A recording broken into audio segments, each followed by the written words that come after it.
আজ তোমাদের একটা বুদ্ধির পরীক্ষা নেব। উত্তর দিতে পারলে বুঝবো মাইনে দিয়ে আমি ঠিকঠাক লোকজনই পুষছি, আর না পারলে বুঝবো কতগুলো আহাম্মককে প্রতিপালন করে যাচ্ছি। ঠিক আছে মহারাজ, প্রশ্ন করুন। কেউ না পারলেও আমি জানি যে আমি ঠিক পারবো। সকলে তাহলে শোনো, তোমাদের প্রত্যেককে 1 টাকা করে দেওয়া হবে, আর সেই 1 টাকায় এমন জিনিস কিনে আনতে হবে যা দিয়ে একটা ঘরকে ভরিয়ে তোলা যায়। এ আবার কিরকম বদখচ প্রশ্ন? হ্যাঁ, মাত্র 1 টাকা দিয়ে জিনিস কিনে ঘর ভরিয়ে তুলতে হবে? না মহারাজ, আমি পারবো না। তুমি যে পারবে না সেটা আমি ভালো করেই জানতাম। মাথায় তো তোমার ঘিলু বলে কিছু নেই, পুরোটাই গোবর, তাও আবার পচা। আগে আমার জ্ঞান সবটাই পুঁথি নিয়ে। তাই বুদ্ধির উত্তর দিতে তুমি পারবে না, এটাই আশা করেছিলাম। যাই হোক, জনে জনে আর পারবো না করতে হবে না, যে পারবে সেই বলো। তাহলে আমি বলি মহারাজ। তুমি তো বলবেই, তুমি হলে আমার মন্ত্রী, কত বুদ্ধি তোমার। বলো বলো, কি বলবি? মহারাজ, 1 টাকা দিয়ে ধুলো কিনবো, বুঝলেন কি না? 1 টাকায় বস্তা বস্তা ধুলো হবে, আর সেই ধুলো ঘরের মধ্যে ছড়িয়ে দিলেই ঘর ভর্তি। কি মহারাজ, ঠিক বলেছি কি না? আমার মাথায় কত বুদ্ধি। ওটা বুদ্ধি নয়, ওটা হলো দুর্বুদ্ধি, যেটা তোমার মাথায় বেশ ভালোই আছে। এ আহাম্মক, ধুলো দিয়ে ঘর ভরিয়ে দিলে সেটা কি আর ঘর থাকবে? সেটা তো তখন আস্তাকুড় হয়ে যাবে। না মানে থাক, আর কাঁদুনি গাইতে হবে না। ছি ছি ছি ছি। এই তুমি হলে আমার মন্ত্রী? আমার ভাবতেই লজ্জা হচ্ছে যে তোমার মতো একটা আকাট কিনা আমার মন্ত্রী। গোপাল, এবার তুমি বলো। আগে মহারাজ, 1 টাকা দিয়ে আমি একটা বড় দেখে মাটির প্রদীপ, তেল আর পলতে কিনে আনবো। তারপর অন্ধকার ঘরে প্রদীপ জ্বালিয়ে দিলেই প্রদীপের আলোয় সারা ঘর ভরে যাবে। এই না হলে গোপাল। জয় গোপালের জয়, জয় গোপালের বুদ্ধির জয়। শেখো শেখো মন্ত্রী, শেখো, এখনো সময় আছে। পারলে ছুতো এ নাতায় গোপালের সমালোচনা না করে ওর কাছ থেকে শেখো। না হলে যতই চেষ্টা করো না কেন, সারা জীবন বুদ্ধির খেলায় তোমায় গোপালের কাছে হেরেই যেতে হবে। কিন্তু তোমার মুখ থেকে আর একটা কথাও শুনতে চাই না। তবে একটা কথা আজ কান খুলে শুনে নাও, গোপাল যদি আমার সম্পদ হয়, তাহলে তুমি হলে আমার চলমান আপদ। যাও যাও, দূর হয়ে যাও, তোমার মুখ আর দেখতে চাই না আমি। আমাকে কি আপনি তাড়িয়ে দিচ্ছেন মহারাজ? তাড়িয়ে দিতে পারলে তো ভালোই হতো, কিন্তু কি করব বলো? বাড়িতে একটা কুকুর বেড়াল পুষলেও কেমন একটা মায়া পড়ে যায়। তাড়িয়ে দেব বললেই তো আর তাড়িয়ে দেওয়া যায় না। তাই থাকো। তবে ওপরওয়ালা যে মাথাটা তোমায় দিয়েছেন, তার মধ্যে দুর্বুদ্ধির বদলে একটু সুবুদ্ধি ভরে রাখার চেষ্টা করো। যাও, আজকের মতো রাজসভা শেষ।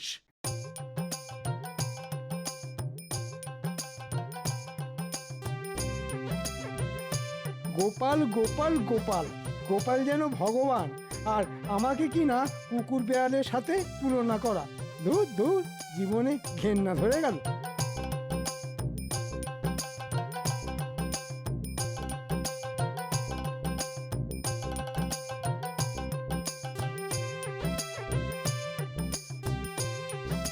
পুটিনমা, বলি ও পুটিনমা, পুটিনমা। উমা, দিদি, কি সৌভাগ্য আমার! আমার বাড়িতে দিদির পায়ের ধুলো পড়লো। এসো এসো, ভেতরে এসো।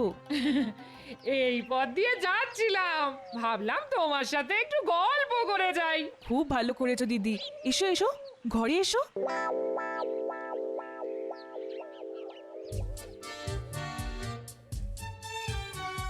আরে কি হলো কি? রাজসভা থেকে ফিরে কখন থেকে দুটো ভাতের জন্য বসে আছি। বলি, ভাত দেবে নাকি? দিচ্ছি দিচ্ছি, আমার তো আর 10টা হাত নেই যে বলা মাত্র ভাতের থালা সামনে চলে আসবে।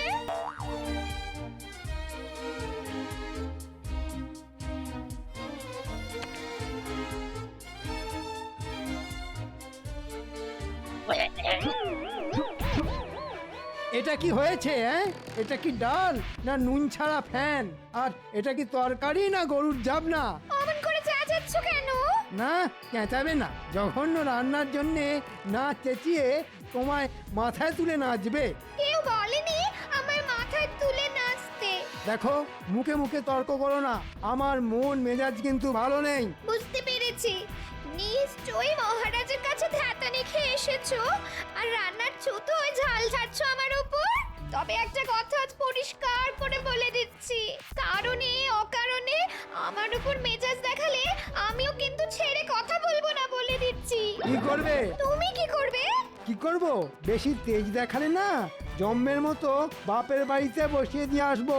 কি? এত বড় কথা! এত বছর বিয়ে হয়ে যাবার পরেও উঠতে বসতে বাপের বাড়িতে বসিয়ে আসার ভয় দেখানো? ঠিক আছে, তোমায় আর কষ্ট করে বসিয়ে দিয়ে আসতে হবে না, আমি নিজেই চলে যাব। হ্যাঁ হ্যাঁ, কত যাবে আমার জানা আছে। বলি, এমন সুখ আর পাবে কোথায়? তোমার সুখ নিয়ে তুমি থাকো, আমি চললাম। হ্যাঁ হ্যাঁ, যাও যাও, তবে আর কখনো যদি ফিরে আসো না, তাহলে মুখের ওপর দরজা বন্ধ করে দেব। তোমার মতো লোকের সংসার করতে না আর জীবনেও ফিরে আসবো না, জীবনেও না।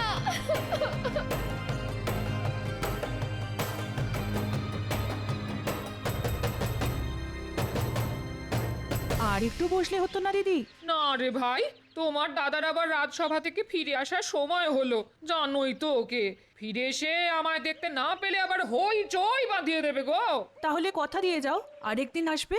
আসবো আসবো, আরেকদিন ঠিক আসবো খন।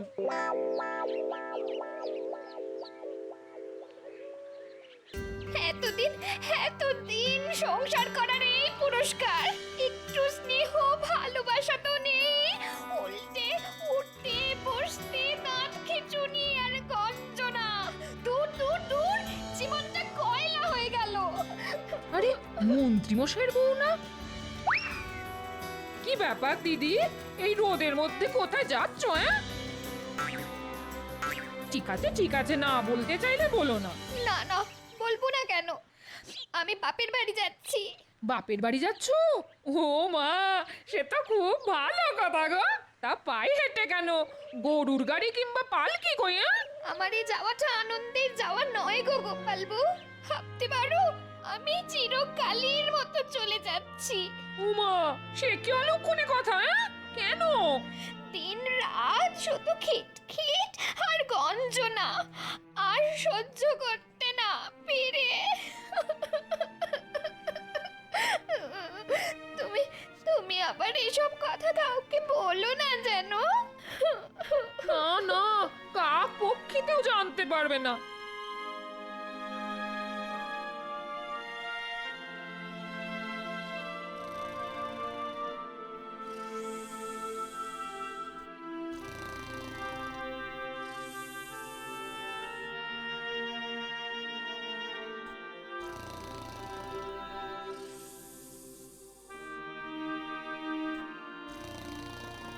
ওই দেখেছো, রাজসভা থেকে ফিরে এসে কেমন নাক ডাকিয়ে ঘুম হচ্ছে। ওহ, যেমন খাওয়া তেমন ঘুম। এই ওঠো বলছি, ওঠো ওঠো ওঠো। এই, কি হলো কি? হ্যাঁ, ঠেলা মারছো কেন? কথা আছে। কি কথা? মন্ত্রী মশাইয়ের বউ আজ গৃহত্যাগ করেছে। হ্যাঁ, দেহত্যাগ করছে? সে কি, কখন, কি করে? আচ্ছা, ঘুমিয়ে ঘুমিয়ে কি কানের মাথাও খেয়ে ফেলেছ নাকি? দেহত্যাগ আবার বললাম কখন? বললাম গৃহত্যাগ, গৃহত্যাগ। ও তাই বলো। তাই সংবাদটা কোথা থেকে পেলে? আরে পুঁটিদের বাড়ি গেছিলাম না, আসার পথে মন্ত্রীর বউয়ের সাথে দেখা। পায়ে হেঁটে বাপের বাড়ি যাচ্ছে গো। জিজ্ঞেস করতে বললো মন্ত্রী মশাইয়ের খিটখিট আর গঞ্জনার জন্য চিরকালের মতো চলে যাচ্ছে। বুঝতে পেরেছি, মন্ত্রীর আজ মাথা গরম, তাই হয়তো যত মেজাজ সব বউয়ের উপর দেখিয়েছে। মেজাজ গরমের কারণ কি শুনি? সে আর বলো না, মহারাজ যে আজ আচ্ছা করে করকে দিয়েছেন ওকে। যাকে যাক, এসব কথা আবার পাঁচ কান করো না জানো। না না, পাঁচ কান করতে যাব কেন? শুধু তোমাকেই যা বলার বললাম। হ্যাঁ ঠিক আছে ঠিক আছে, এখন যাও দেখি, গিয়ে তেল কাঁচা লঙ্কা দিয়ে 4টি মুড়ি মেখে আনো তো দেখি, বড্ড খিদে পেয়েছে বুঝলে।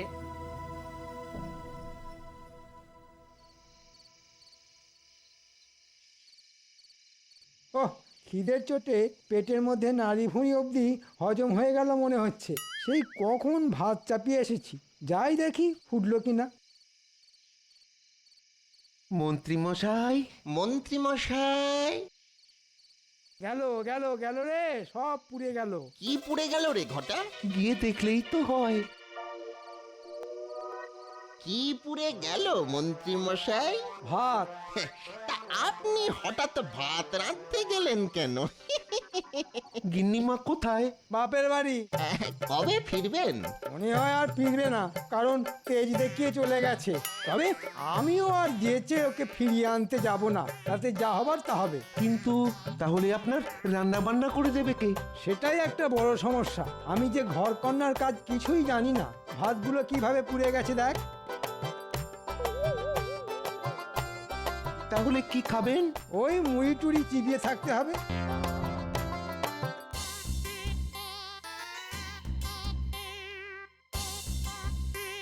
মন্ত্রীর বউ বাপের বাড়ি চলে গেছে, একটু উঁকি মেরে দেখে আসতে হচ্ছে মন্ত্রী একা একা কি করছে।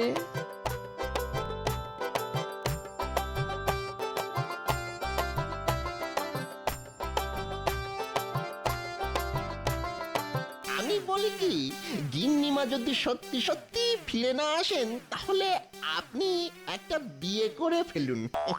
বিয়ে? এই বয়সে কে দেবে আমায় মেয়ে? কি যে বলেন না, আপনাকে কে মেয়ে দিতে চাইবে না?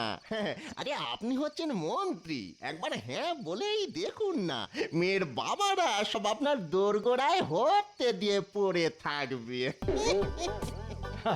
বলছিস?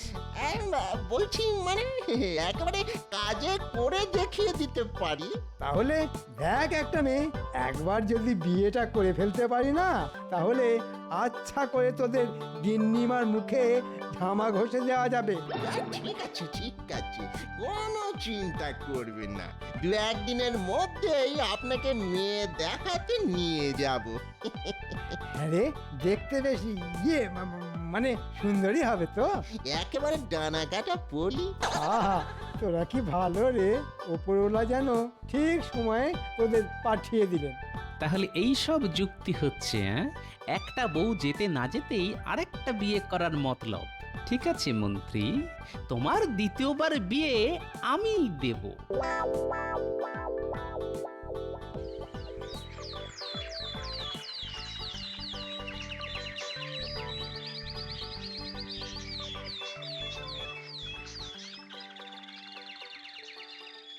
আমার কি সৌভাগ্য যে আপনি আমার মেয়েকে পছন্দ করতে এসেছেন। তাড়াতাড়ি মেয়েকে দেখান। হ্যাঁ হ্যাঁ হ্যাঁ, এই তো আনতে বলছি। কি গো, আরে শুনছো? আরে খুকিকে নিয়ে এসো।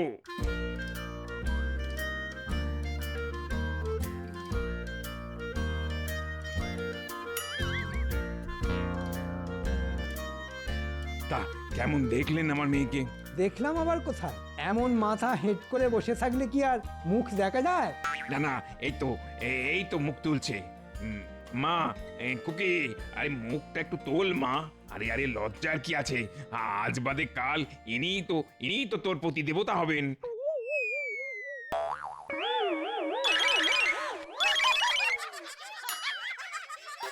বটা, আগে এই তো ডানা কাটা পড়ি। সবই তো ঠিকই আছে, শুধু ওই চোখের মনি দুটো ছাড়া আর কি। তবে তবে ভাত রাঁধতে পারে খুব ভালো। হ্যাঁ, নিকুচি করেছে তোদের রান্নার। মস্করা হচ্ছে, আমার সঙ্গে মস্করা হচ্ছে। আজ আজ তোদের মেরেই ফেলবো। দাঁড়া দাঁড়া বলছি, দাঁড়া দাঁড়া।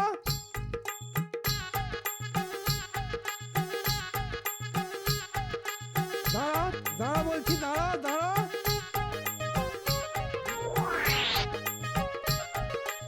ও গোপাল দাদা, আমাদের বাঁচাও, আমাদের বাঁচাও। আরে আরে কি হয়েছে সেটা না বললে বাঁচাবো কি করে? আমার সঙ্গে প্রবঞ্চনা, ডানা কাটা পরীর নাম করে টেরা মেয়ে দেখানো। পাত্র হিসেবে আমি কি এতটাই খারাপ? টেরা মেয়ে? পাত্র?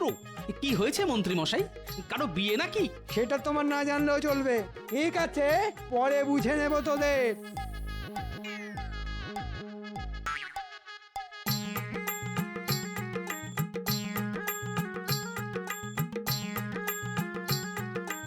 বটা কি হয়েছে কি হ্যাঁ কেন কেন তুমি জানো না? কই না তো মন্ত্রী গিন্নি তো মন্ত্রী মশাইকে ত্যাগ দিয়ে চলে গেছে।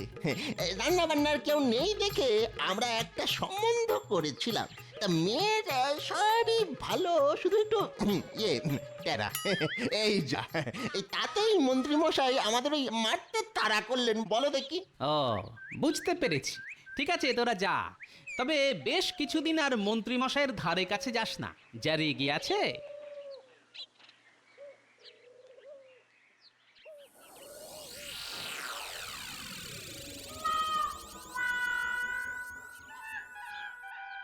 ওহ, কি পোড়া কপাল আমার!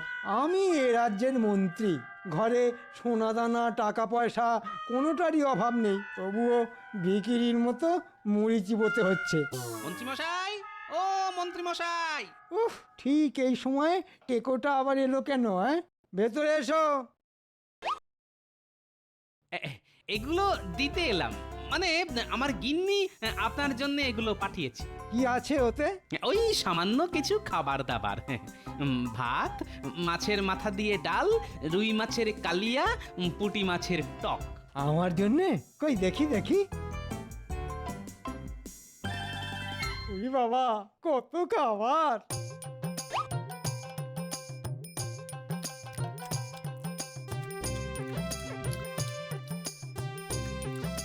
রান্না ভালো হয়েছে মন্ত্রী মশাই ভালো, ভালো ভালো, খুব ভালো, যাকে বলে একেবারে বিশ্বের ভালো। আমার গিন্নি বলেছে যতদিন না আপনার বিয়ে হচ্ছে ততদিন এরকম খাবার আপনার জন্য পাঠিয়ে দেবে সেটি আর হচ্ছে না।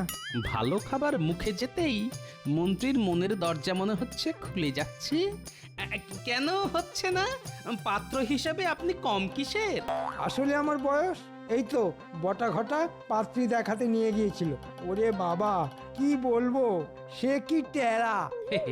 মন্ত্রী মশাই আপনি হয়তো চিরকাল আমাকে শত্রু ভেবে এসেছেন কিন্তু আমি বরাবরই আপনার বন্ধু তাই আদেশ দিলে আপনার জন্য একটা পাত্রী দেখি আছে নাকি তেমন কোনো পাত্রী? আছে মানে বুঝলেন একটু বয়স হয়েছে বটে তবে যেমন কাজে কর্মে তেমনি দেখতে শুনতে আপনার সঙ্গে যা মানাবে না যাকে বলে রাজজটক। তাহলে পাত্রীর বাবার সঙ্গে কথা বলো। আগে আগে বাবা মা কেউ তো নেই, যা করার তা আমাকেই করতে হবে। এবার বলুন আপনি রাজি কিনা? এতদিন পরেও সে যখন ফিরে এলো না, তখন এ বিয়েতে আমি রাজি। তবে পরশু দিনেই খুব ভালো লগ্ন আছে, তাহলে 4 হাত এক করে দিই। আমি তাহলে আসি। ওরে বাবা, মেয়ের বিয়ে দেওয়া বলে কথা, আমার এখন কত কাজ।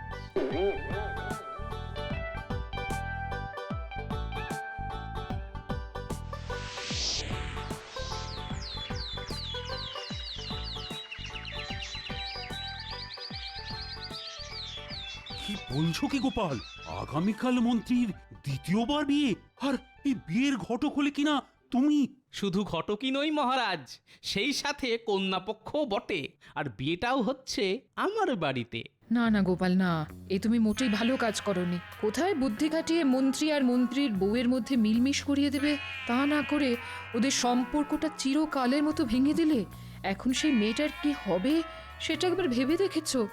না না, এ বিয়েতে আমি যেতেই পারবো না। রানীমা, আপনি তো আমাকে সন্তানের মতো দেখেন, যদি দেখে থাকেন তাহলে একবার অবশ্যই আসুন এই বিয়েতে। দেখবেন আপনার গোপাল এমন কিছু করবে না যাতে আপনার কষ্ট হয়। কি জানি বাবা, কি যে করতে চাইছো তুমি? তোমাকে বোঝা আমার কম নয়, তবে নিমন্ত্রণ যখন করতে এসেছো তখন আমরা দুজনেই ঠিক সময় পৌঁছে যাব।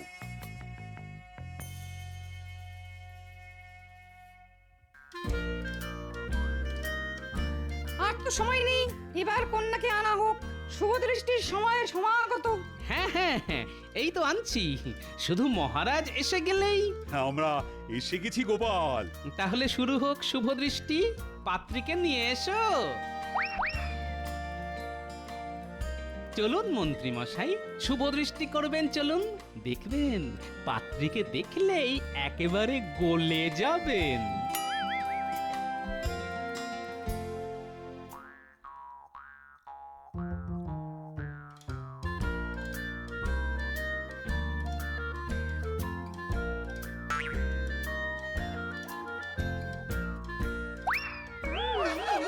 এ কি এ তো আপনার বিয়ে করা সহধর্মিনী সামান্য কটা দিন অতি সামান্য কারণে ছাড়াছাড়ি হয়েছিল, আমি আবার নতুন করে জোড়া লাগিয়ে দিলাম। কি রানীমা, আপনার মুখ রাখতে পেরেছি তো? ধন্য গোপাল, সত্যি তুমি ধন্য। ছাদনা তলা যখন হয়েইছে তাহলে এবার মালা বদল আর মন্ত্রপাঠ হয়ে যাক। মালা বদল হবে বই কি, তবে ওই যদিদং হৃদয়ং না বলে নতুন মন্ত্র পাঠ হয়ে যাবে, আর সে মন্ত্র পাঠ করাবো আমি। বলুন মন্ত্রীমশাই, কখনো আর সামান্য কারণে ঘরের লক্ষ্মীকে মুখ নাড়া দেব না। আরে চুপ করে আছেন কেন? বলুন বলুন। কখনো আর সামান্য কারণে ঘরের লক্ষ্মীকে মুখ নাড়া দেব না। এবার আপনি বলুন মা লক্ষ্মী, বলুন রাগের মাথায় কখনো নিজের সংসার ছেড়ে যাব না। রাগের মাথায় কখনো নিজের সংসার ছেড়ে যাব না। ব্যাস, এবার সকলের সামনে বলুন আপনারা খুশি কিনা? আমরা খুব খুশি, খুব। আপনারা সকলে খুশি তো? আমরা সকলে খুশি, সকলে। কিন্তু আমি যে খুশি নই। কেন কেন খুশি নও কেন? এমন চমৎকার সন্ধে, এমন সুন্দর পুনর্বিবাহ, অথচ খাওয়া দাওয়ার কোনো ব্যবস্থা নেই। আসলে আমি যে কিপটে।